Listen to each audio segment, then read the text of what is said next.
Сәлем баршаңызға достар, сіздермен Айдана. Менің арнама қош келдіңіздер.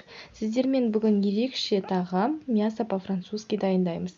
Ол үшін бізге керекті заттар: картоп, жуа, помидор, майонез, тұз, бұрыш, сыр және де тартылған ет. Көріп тұрғандарыңыздай, ең алдымен жуаны майдалап турап аламыз. Осы туралған жуамызды тартылған етімізге қосамыз.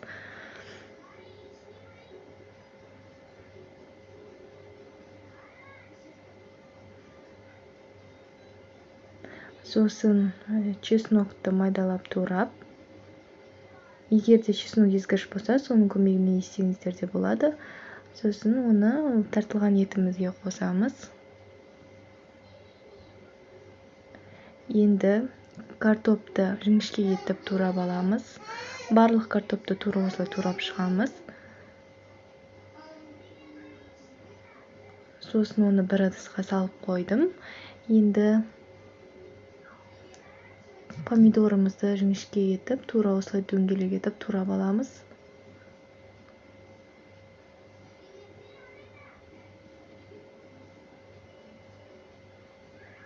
Сосын жаңа дайын болған тартылған етімізге тұзымызды, бұрышымызды қосып, жақсылап араластырамыз. Мінекей біздің етіміз дайын болды. Енді формамызды майлап, асты жабысып қалмас үшін және де бірінші қатарға картопты қойып шығамыз. Бір қатар қып жүріп өтеміз.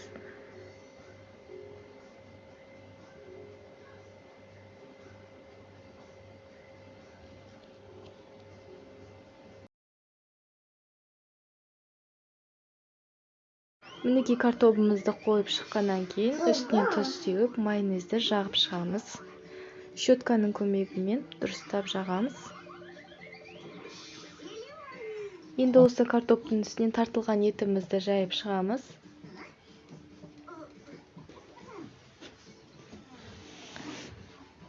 Қыздар, әр салманың үстінен майонез жағып отырамыз. Енді үстіне майонезді жағып, щетканың көмегімен жағып шығамыз.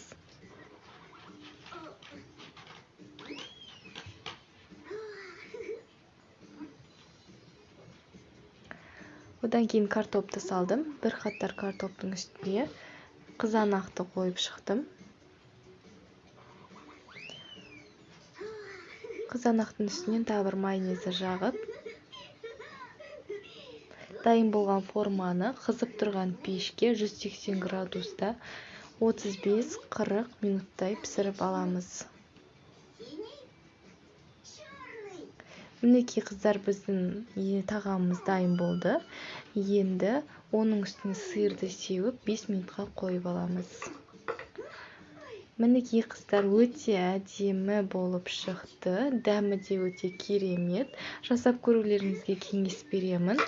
Егер де менің видеом ұнаса, лайк басып, тіркелуді ұмытпаңыздар.